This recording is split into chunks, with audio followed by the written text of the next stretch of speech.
You're listening to Mid-Atlantic Gravel, Travel, and Dirt.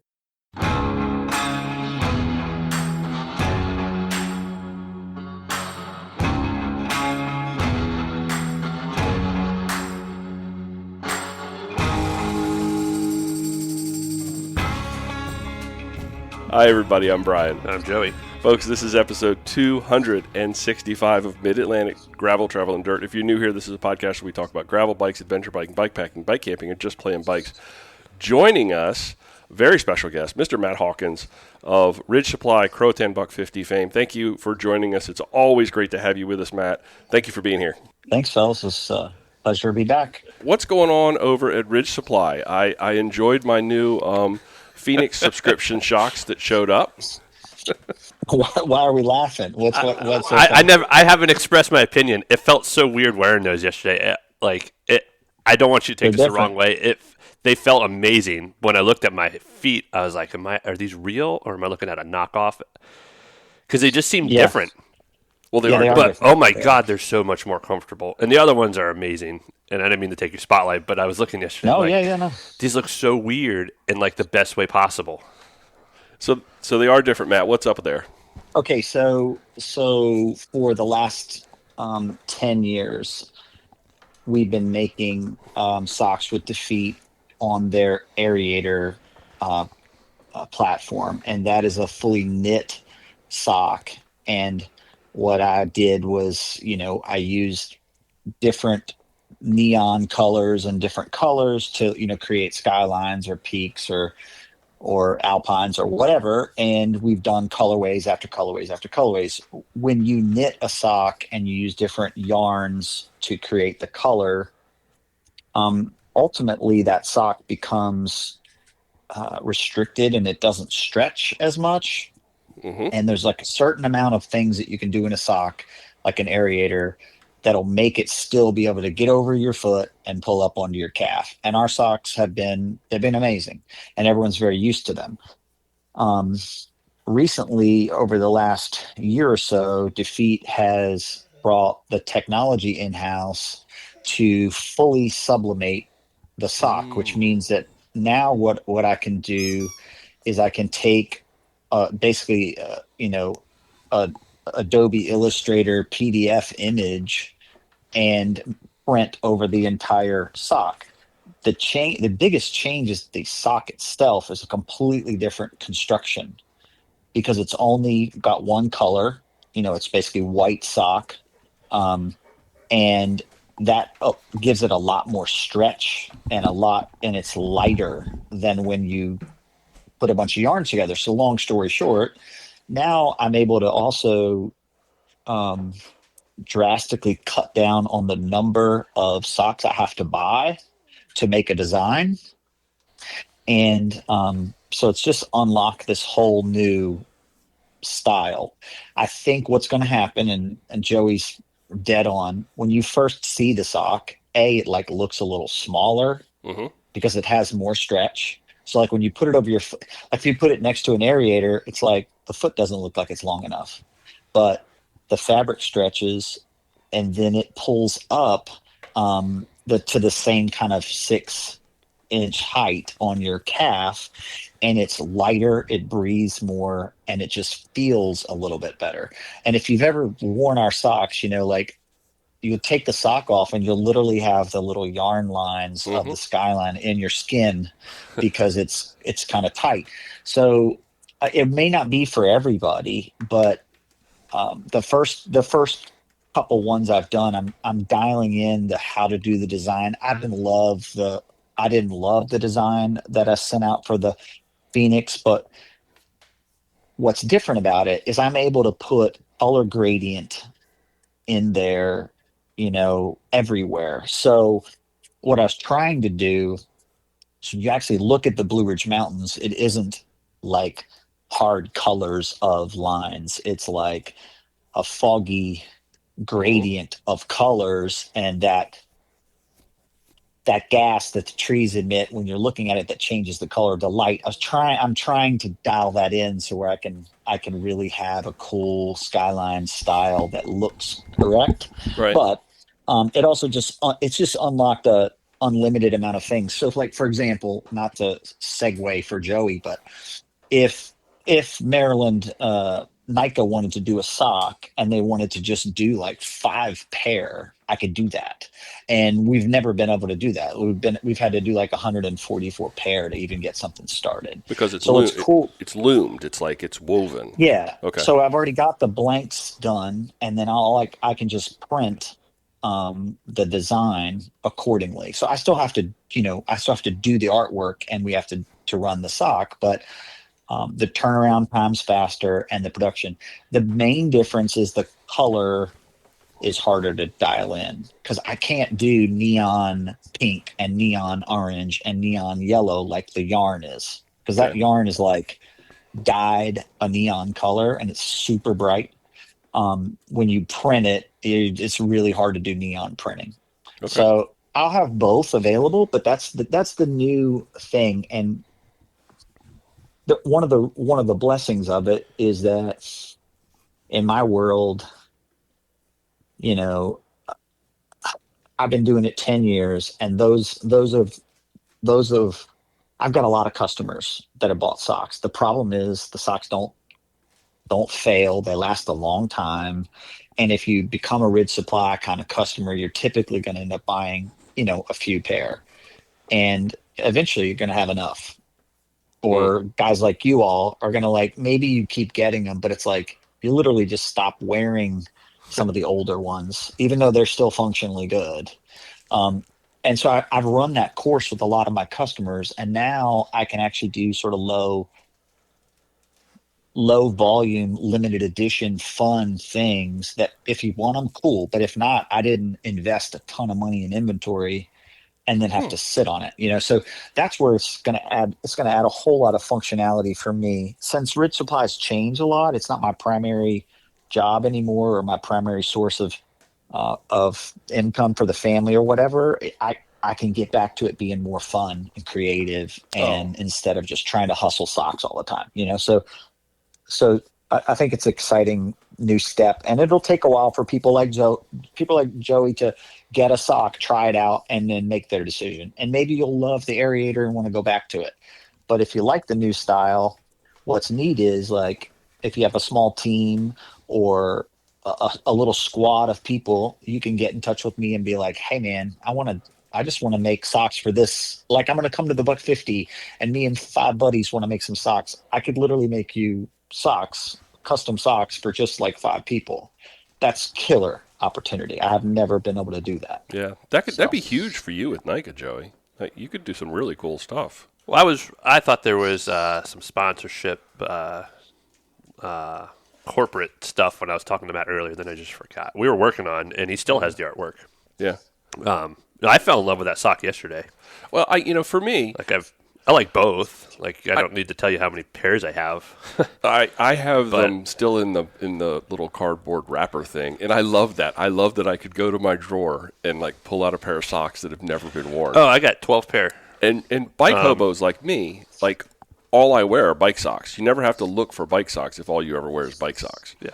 So for me, that's my everyday. Yeah. Now, my biggest concern is that are the wool ones, the big, thick, heavy wool ones, going to still be available? I love those. Yeah, for sure. They're still on the site. For sure. And wool's not going to get replaced with this kind of style. And this style isn't what I would call a year-round sock. Okay. And yeah, it's just that I will say this too. The one thing that I was able to do when I first started was I unlocked this whole colorway thing, and I used color to really define what the brand looks like. And when you see it, the difference now is it's going to take some time for me to also work this angle and get good at this. This stuff is not easy to do. If it was easy to do, anybody do it. And other brands would be good at it. And a lot of brands are not, They make there's nothing wrong with it, but they're just socks, making a cool design or something that resonates is hard. You have to kind of keep working on it, stumble on it. What's nice is this low number that I get to do. lets me keep being creative until you land on something. I cannot tell you how many pairs of socks that we've made that were duds. In the new process. In the new process. No, just in general. Oh, Like okay, I have okay. over 10 years, and I have at least one pair of everything we've ever made. There's a few hundred styles and colorways that just died, and that's a lot of failure. You don't have a lot of successes, because between color and design, there's certain things that people really love, and there's certain things that they don't, and you just never really know until you make it. Sometimes, So yeah, I'm excited for the opportunity to keep being creative and keep pushing the boundary of what you can do, because I definitely think that sublimated socks too are there's an art form to that, and it's going to take a little while to kind of keep Well, I'm getting better at it. I'm really happy to hear you say, the old process and the new process, you're still going to be able to get both. You're still going to produce both.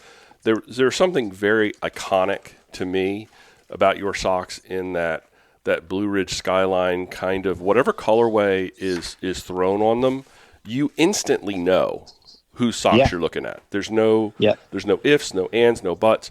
And it's become for me like something that when I see somebody wearing your socks, it's always a point of like, oh, instant friend. Hey, you. Yeah, we got something. Sure. We got something uncommon here that is very cool, and I've always loved that. And I'm glad to hear that you're still going to be headed in that direction. But I will also say, just like Joey, the older style socks, I had that issue with. I tried to get them off. And you've got to dig your finger down in there and get them around your heel. Yep. But like you said, the flip side of that is those socks literally never seem to wear out, ever. Right. They're the highest quality sock I think I've ever worn in my life. I don't and the wool ones I tuck them away into a special place during the summer. And then they come out in the winter, and it's almost like I just wear them over and over and over again. And since they're wool, I mean, I'll wear them for days in a row. I probably shouldn't admit that, but I just did. So nothing wrong with that. Yeah, they're just wonderful. So I'm happy to hear that you're experimenting. The thing that I loved to hear the most of what you just described is that you've brought the fun back to something that is fun.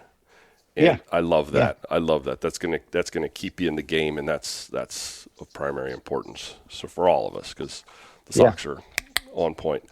Let's switch gears and talk a little bit about Buck 50 this year. There's some changes, and the changes go back to some OG stuff. So what's new? What's different? What's going on there? Yeah. So everything's not 100% concrete, but the plan is to go back to a 3-lap, 2-lap, and 1-lap 50-mile course. So out to the aid station and back.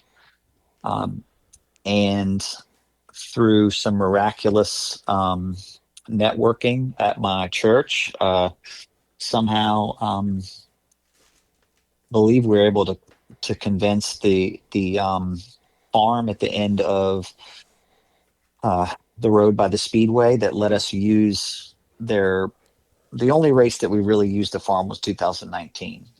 We were going to use it in 2020, but that race didn't happen. But that access allows us to avoid Highway 58, and it makes a lap race much more enjoyable because you never leave, you never leave the forest, and you pop right out on the road that the Speedway's on. So it just makes it a lot easier to come back, hit your lap stuff, go back out and do it again. So if we can use that, which it looks like we will be able to, we're going to keep that lap format. The other big piece is that the OHV trail, which is the part of the course that we did use this in the COVID year, so people got to ride it then. And a lot of people didn't like it because it was a little primitive and a little muddy and stuff. But this year we had another fire, and it was right in the area where, if you were here for 2020, where it got really low and muddy. The fire was right in that area, and it was really bad. Well, whenever we have a fire here, after they're done fighting it for a month, because it happens above the ground and then it goes underground and it burns for a while. So they went and repaired all that stuff, and so now there's a very functional, well maintained, section from the back of the parking lot where the aid station is, all the way back down to Savage Road. And so now what we'll have is we'll have a lap where you don't go down Black Swamp and Holden back and forth. So you'll go out to the aid station, and then you'll come down the OHV trail, and then down Savage Road, and then back out Great Lake. And what's cool about that is it's gonna lighten the two-way traffic up a lot, and it's gonna make us able to have a lot more racers on the course at the same time. Okay. If you were here in 2019 and there was a decent amount of people here, that was the year that we had about 500 racers, and we had 3 laps, 3 races, but we started them all at the same time. That was the big difference. Okay. So it was a mass start, and then you kind of went 1 lap and then 2 laps and then 3 laps. So you got less and less people. The difference is we've kind of changed that format. So where the Buck 50 people go first, and then the Buck folks, and then the 50 folks. So we're going to be adding people to the course instead of taking them away. And just going to be a little bit of a nuance there of when to get people out on the course. So there will be some overlap. There'll be some overlap, some two-way traffic, but it sounds like there's a lot less. Am I correct in that? Yeah, there's a lot less. Obviously, the first 20 miles of the course is all two-way traffic. But once you get out towards the aid station, you'll have that big lollipop of the OHV Trail and Savage Road. And so if we time it correctly, we should be able to really space people out. Okay. But we'll have to be on a little bit high alert as the groups roll out. The Buck and the 50 groups that roll out while the Buck 50 people are still out on course. Just so we don't have,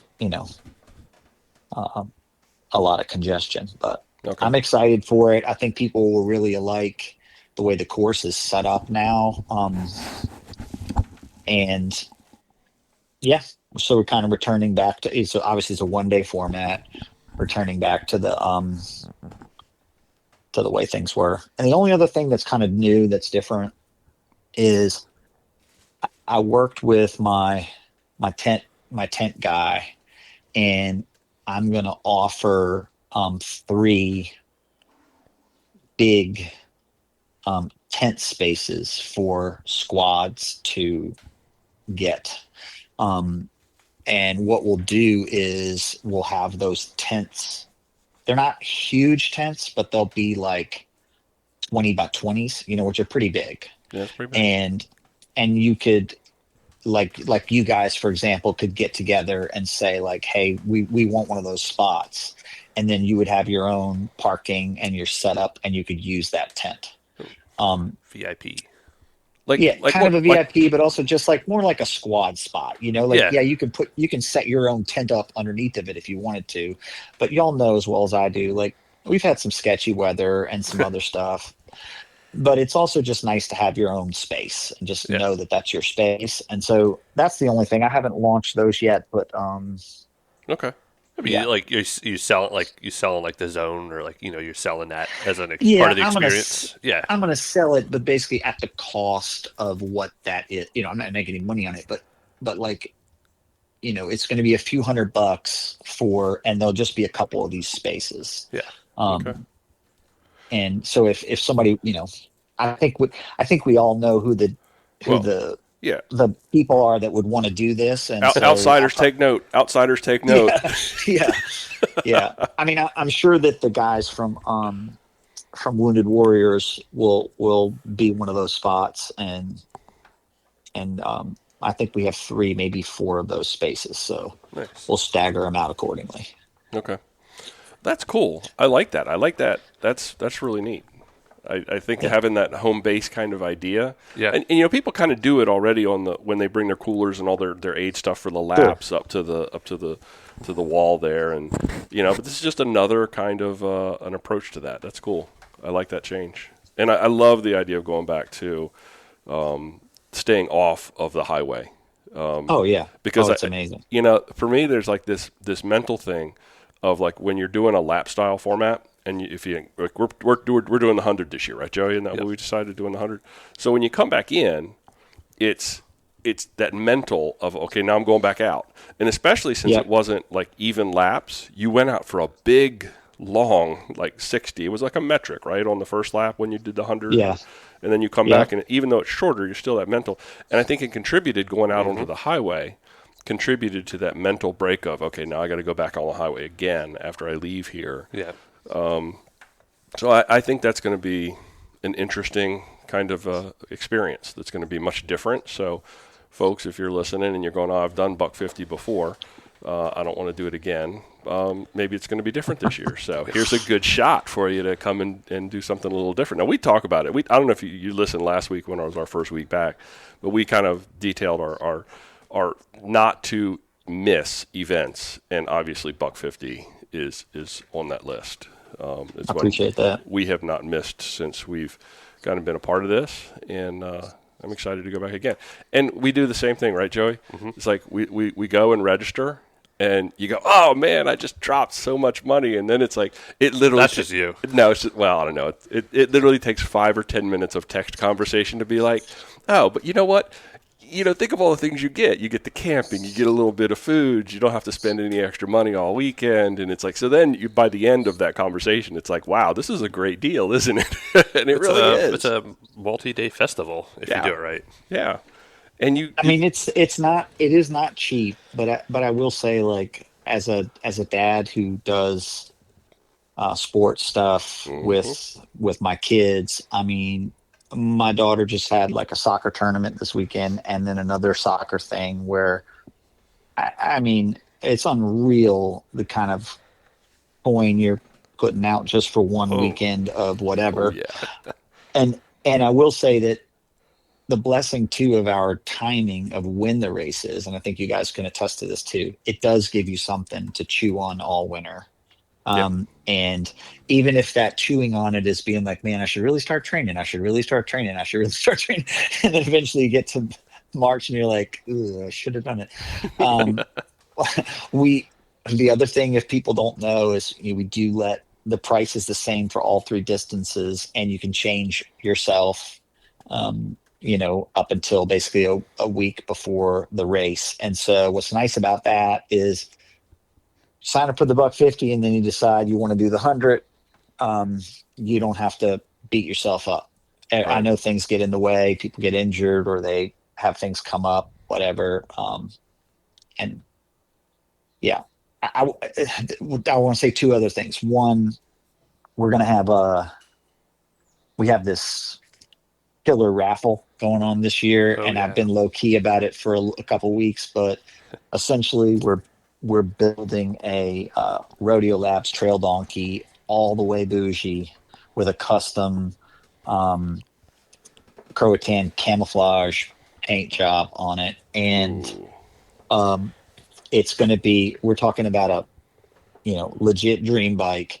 And we've got some other prizes that we're giving away as well. But that raffle, all the proceeds go to the Wounded Warriors Foundation Soldier Ride. And if you've been to our race the last couple of years, those guys have come to our event and become good friends. And I'm not bragging, but we're just one of the few races that welcome and also provide competitive opportunities for adaptive riders. Mm-hmm. And they have a ride called the Soldier Ride, and it's a big deal. And we're just blessed to be able to do this raffle and be able to, funnel all the funds directly to them. So as we get a little closer to that time, I'll promote that a little bit more. Some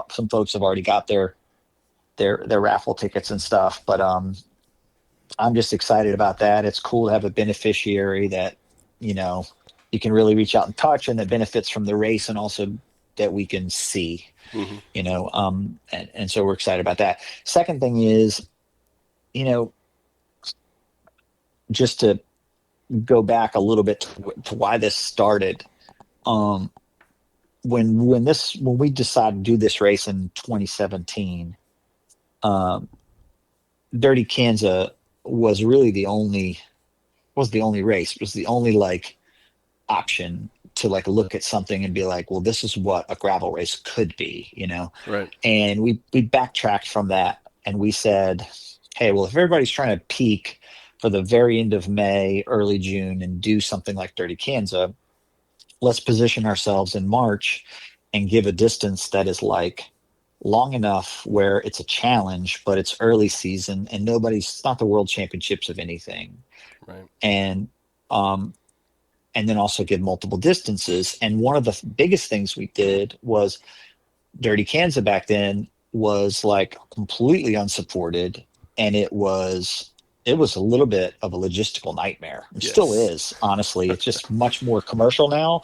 But to get there, to pay to go there, to have your own support or bring support or whatever, the directions, all of it was just challenge after challenge after challenge after challenge. And I had some buddies that had done it and had the experience, and just their feedback was they were stressed months in advance about this event. So what we tried to do is try to create a race that doesn't have any of that stress. You just show up, you slap on your number, and you just go out and ride. And honestly, if you have 2 water bottles, you can probably get through our event using the aid stations, and you don't get lost, and you just keep pedaling. Granted, there's people who take it way more serious, and we offer the competitive environment. But I think what's changed in the gravel landscape over the last 7 years, 8 years, is that you still got new people coming to it, but we're definitely one of those few events that is not change very much in that space, and it's still a place. And I think you all, the 2 of you, are a great example. It's still the place to come with your friends, ride together or race each other, or maybe you want to try to win the 50 or win the 100 or whatever, or win your age category in something. You can do all those things, but really it's an event to just go push yourself and also just enjoy it. And the environment is just different because there are other races like this. They're just on way harder terrain. Right. And I don't knock harder terrain, but if you're going to go really kick yourself in the teeth for 6-7 hours, it can be kind of a miserable experience. But when you come to the Buck 50, it's not that it's easy. It's just not so hard that you have to be in peak physical condition to complete it. Right. And I think that's a really important part for the early season. If we were in June, it'd be different. We could make it really hard. But in March, nobody's ready to rock. They might be good from the winter, but they're not just fully peaked. So just keep that in mind if you're trying to sign up or you're interested in it, because it will meet. I always say this, it'll meet you wherever you are in March, right. Not where you think you could be or where you wish you were. It'll meet you where you are, and it'll be a challenge no matter what, whether you're doing the 20 or the 150. It'll meet you right where you are, because when you come here and you can't stop pedaling, yeah, you're going to get your workout. You know what I mean? You're 100% going to get it in, and you can go as hard or slow as you want. But if you go slow, it's still going to suck. And if you go fast, it's still going to suck. But it'll meet you where you are. So yeah, I was going to say that don't underestimate the flat. A lot of people will go, oh, well, it's flat. Yeah, it's flat. It's no big deal. Just get out there. Well, you're always on the pedal. There's not a whole lot of rest over that distance. So it is definitely something that I think you go into with the mental approach of if you want to be competitive with yourself, and maybe find some people who want to find that pace that you can still actually enjoy it and have a good time with it, and at the same time, like you said, Matt, push yourself and find yourself in it.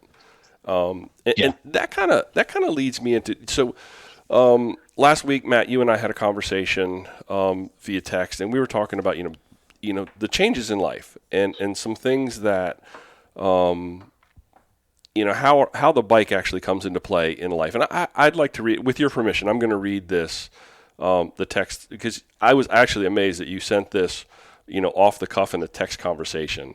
And this is you speaking, Matt. It says, here's my theory. In cycling, we see so many people who their entire life revolves around the bike. And in a way, that is not sustainable and unhealthy at times. But most of those people have eliminated all the other things in their life that can get in the way of that pursuit.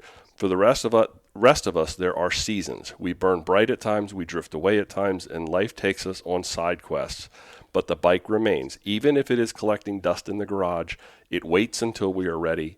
We get back to it and immediately remember how it brings us closer to being whole. That journey never ends, and we have got to stay on the path, because without it, we will drift off and get lost on another path headed in the wrong direction. And I know, Joey's gone through some life changes. I've gone through life changes. That's the one consistency in life, is that there is change.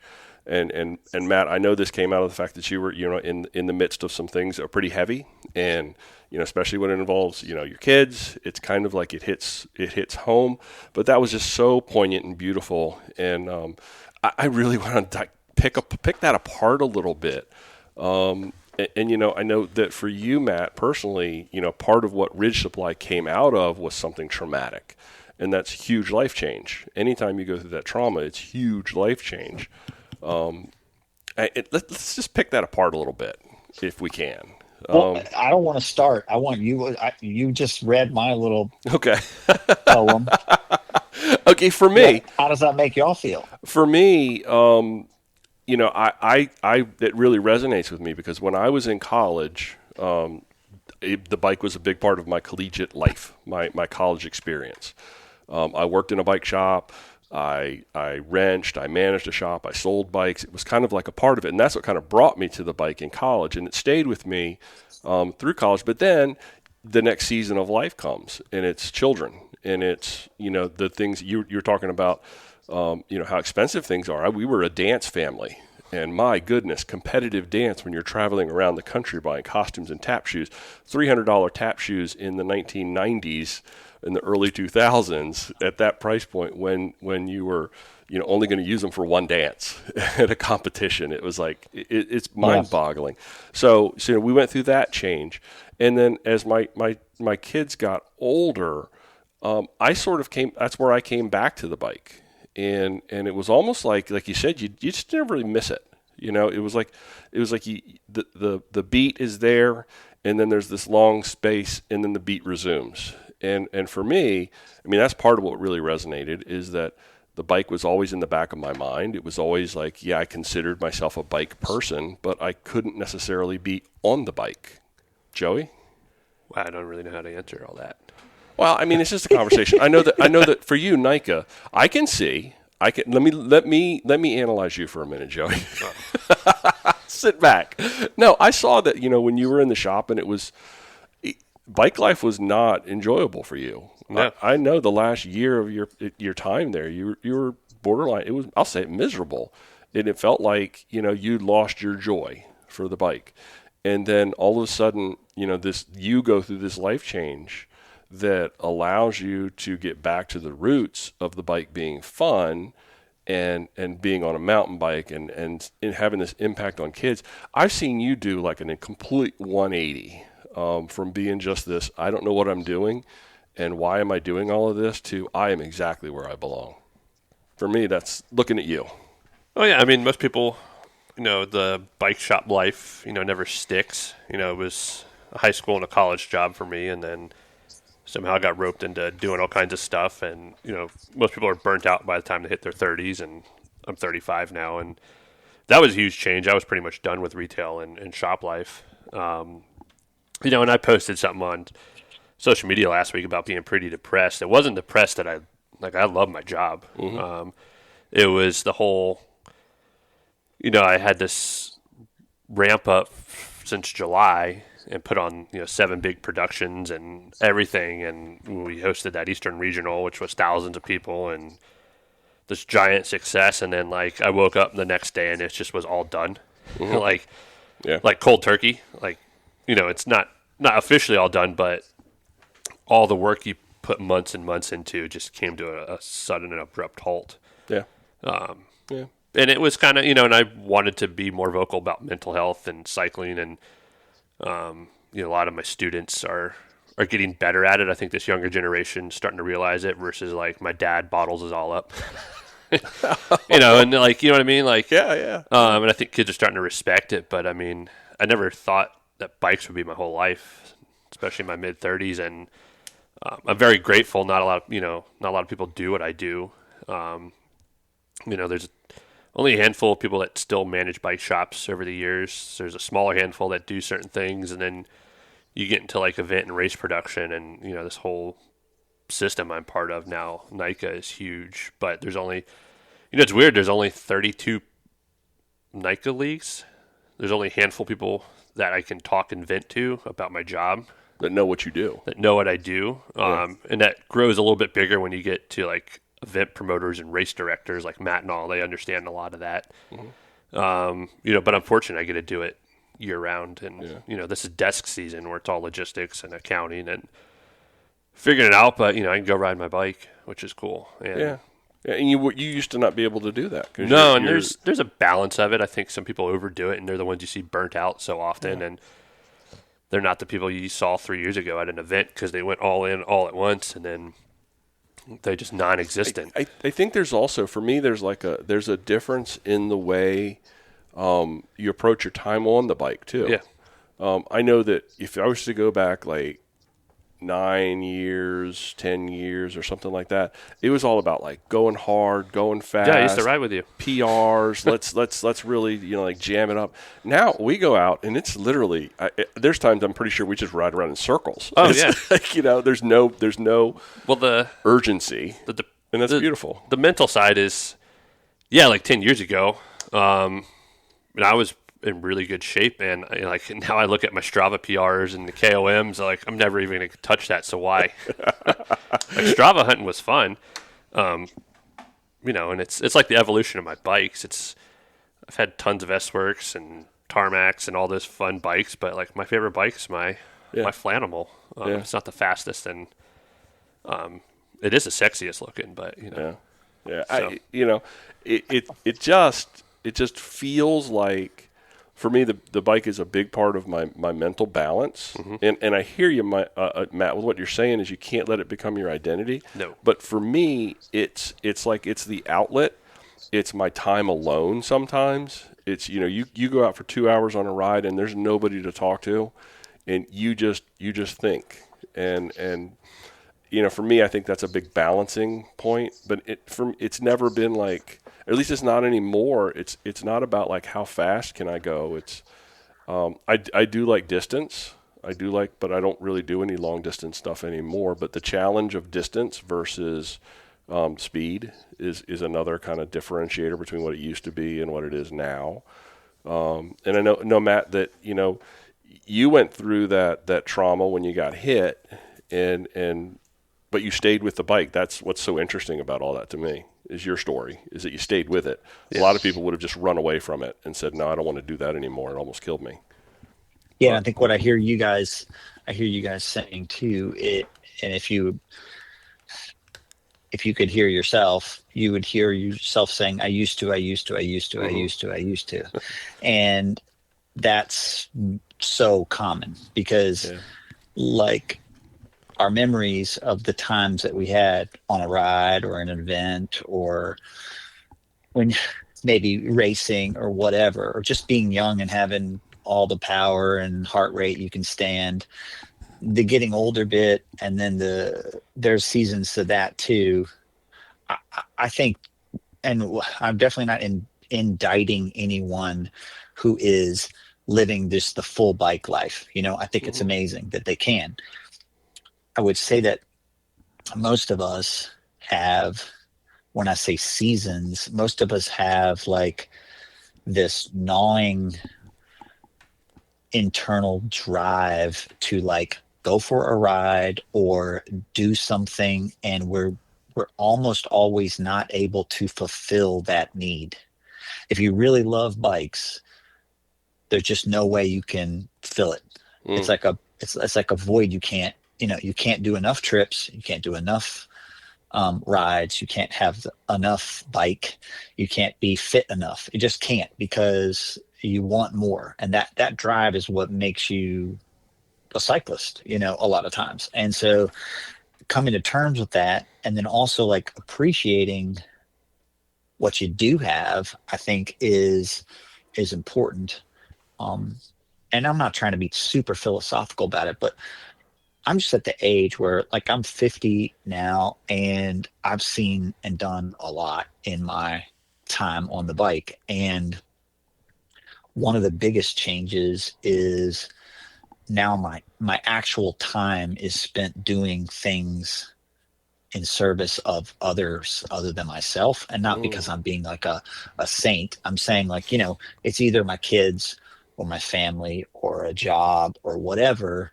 And you can't make hours in the day. I just don't have time for the bike like I used to. And so when I get the chance to do it, or when I carve out time to do it, it's even more special. Right. But it's so easy to have that gnawing feeling that you have, that you need more and more and more. It can really get on top of you, because if you're not in shape and you're not getting the rides in, or you're not having the experiences with your buddies, it can be a drain, and you can just feel bad about it. And then the bike becomes something you're just like you don't enjoy it because it's not enough. And that's the part about it where, like, for me, and just to give it back to the equations, like you're saying, 2014, I got run over by a truck, and on the bike, and almost died and all that stuff. But the immediate aftermath was, I was so thankful to be alive that I really appreciated the fact that maybe I could get to do it again when I healed up. Right. And then when I did, I wanted to be safer. I wanted to be more visible, and Ridge Supply comes out of that. And I lived this dream for like 9 years of bikes were my life, and I was making socks, and I was doing trips, and I was meeting people like Joey and Brian, and everything was great, and now life's a little different, and it's still all part of my life, but it doesn't define every day anymore like it did before. And what the hardest thing, I think, for any athlete or somebody who like loves something is, like, when you can't do it as much as you want, and this is exactly the feeling Joey had. He was crushing it for his season, and then the season's over, and then he's like, what am I going to do? What am I doing? Like, I was supposed to be driving this trailer to this event, you know what I mean? And I got nowhere to go. And like, that's a totally normal feeling.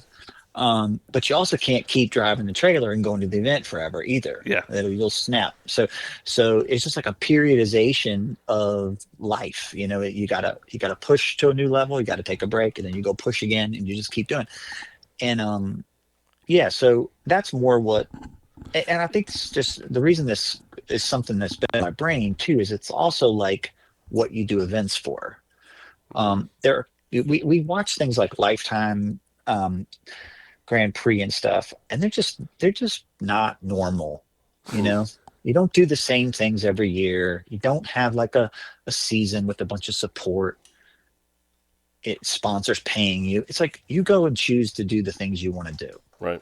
And you choose the experiences you want to have, and you don't necessarily have the same experiences. I mean, I'm not expecting the same people to come to the Buck 50 every single year, but you also want to chase the things that you loved and had fun doing before, or maybe had an experience with, and maybe want to share it with somebody else. And like, though, I'm at that season of my life. Okay. Like, I was talking to Steven about this, Steven from Rodeo, and we were talking about, like, what are we going to do next?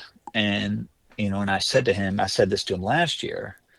I was like, I just want to do something super selfish. I just want to do something that like I want to do, because it's hard when you put on events and Ridge Supply and everything else. It's kind of like for everyone else. And I'm not saying it like in a selfish way, just meaning like I want to go ride my bike somewhere with certain people, and it be just like what I want. And I think that's true for everyone.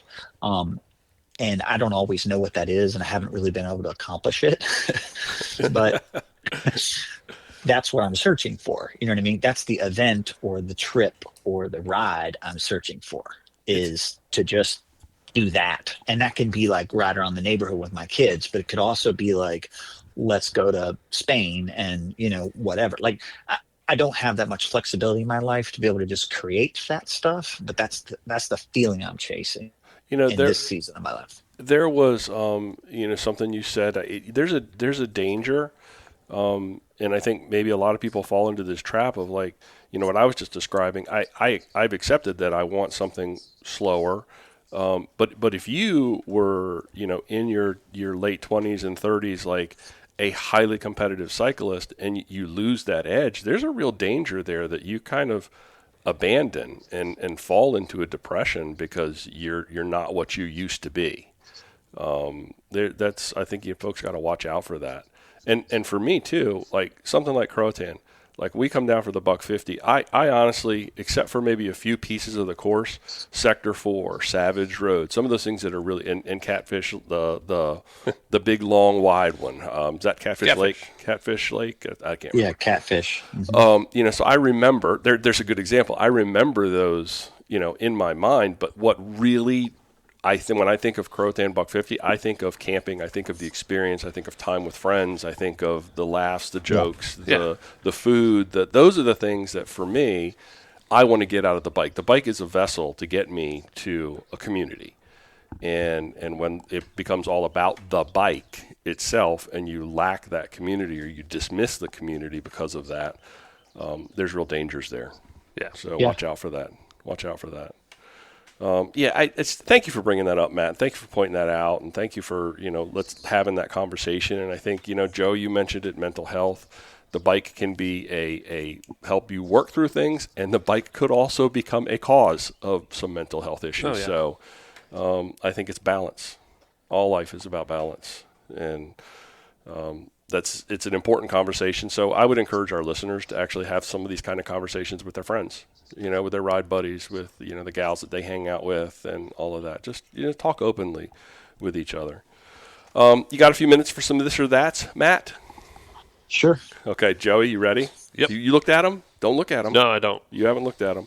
Okay. First up for this week, North Carolina style barbecue or South Carolina style barbecue? You know the difference of vinegar-based versus a mustard-based. Matt, you're our guest. We'll let you go first. North Carolina.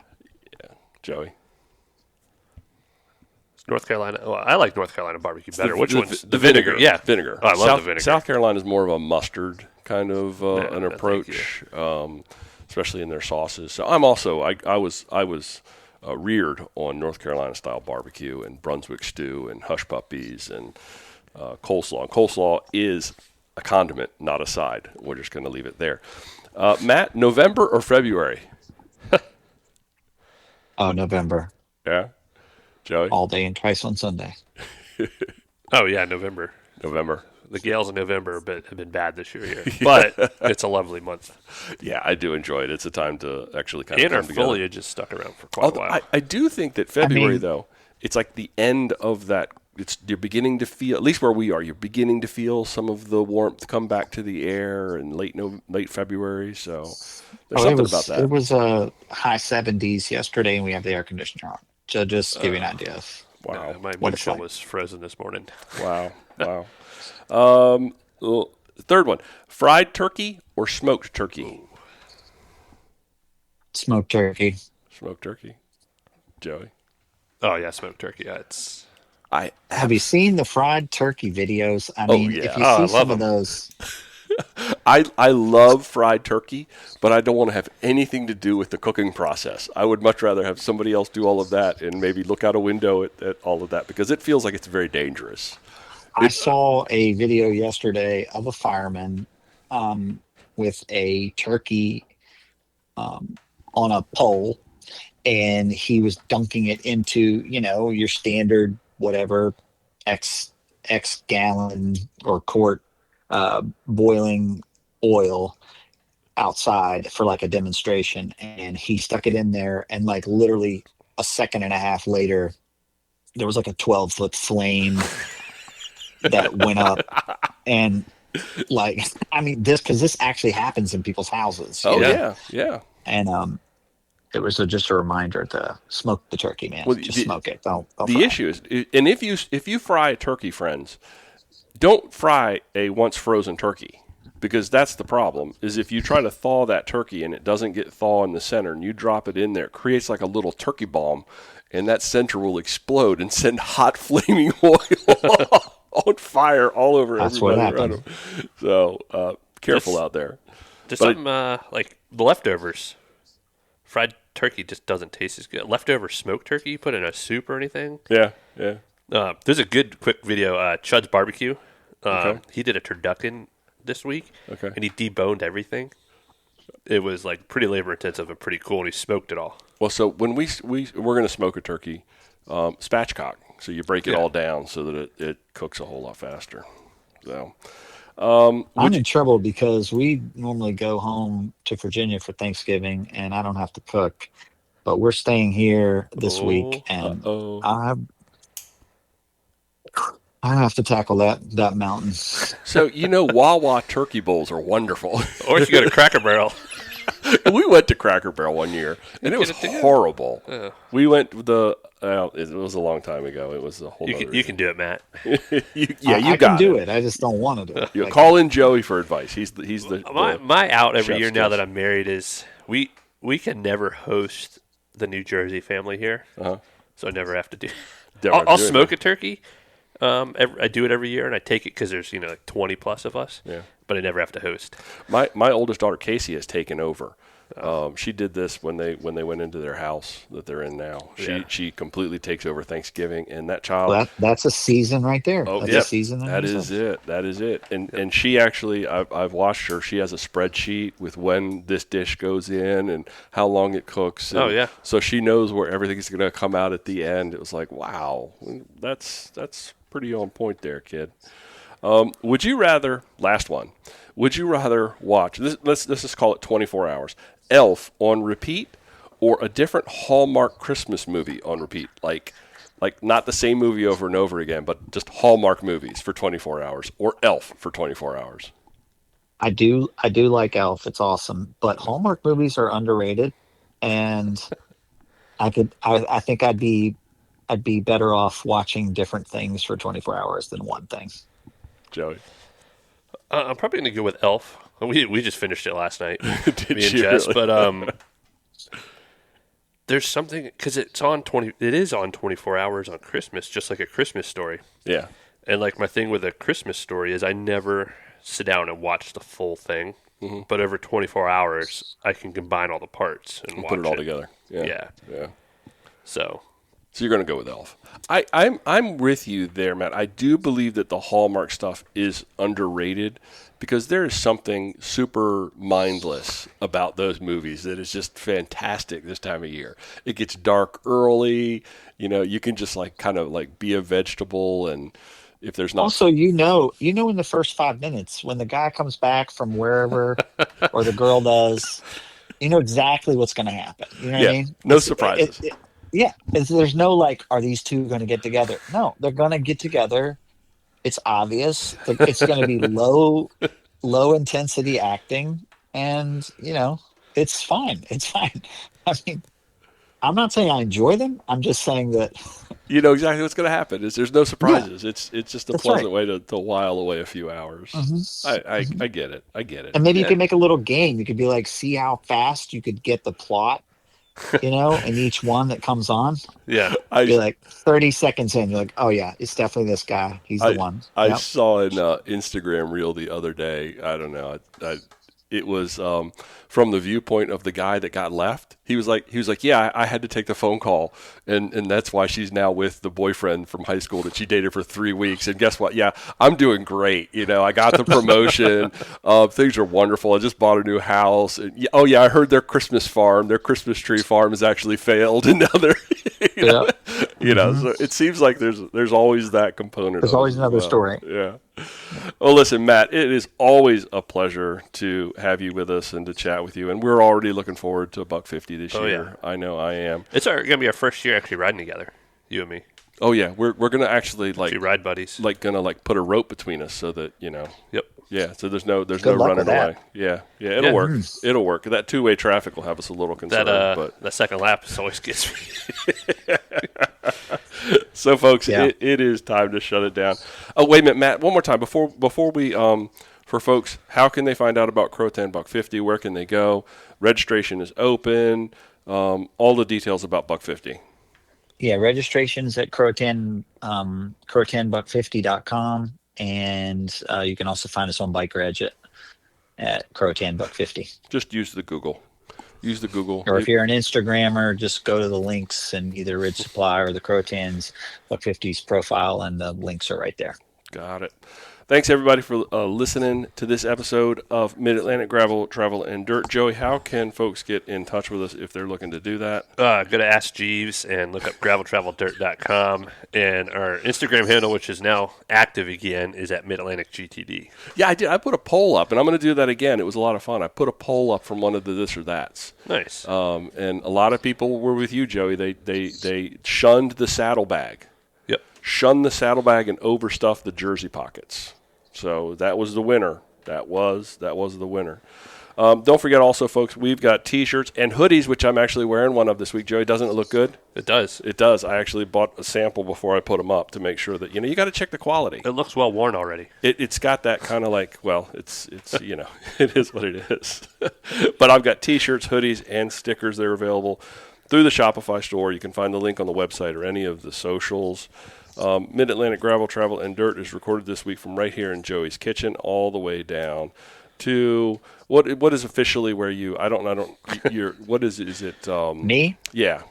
You're in Cedar Point, North Carolina. Cedar Point. I knew it wasn't like Emerald Isle. I knew it wasn't like whatever it was. I knew it was something a little different. I knew the name was a little different. So throw it out there.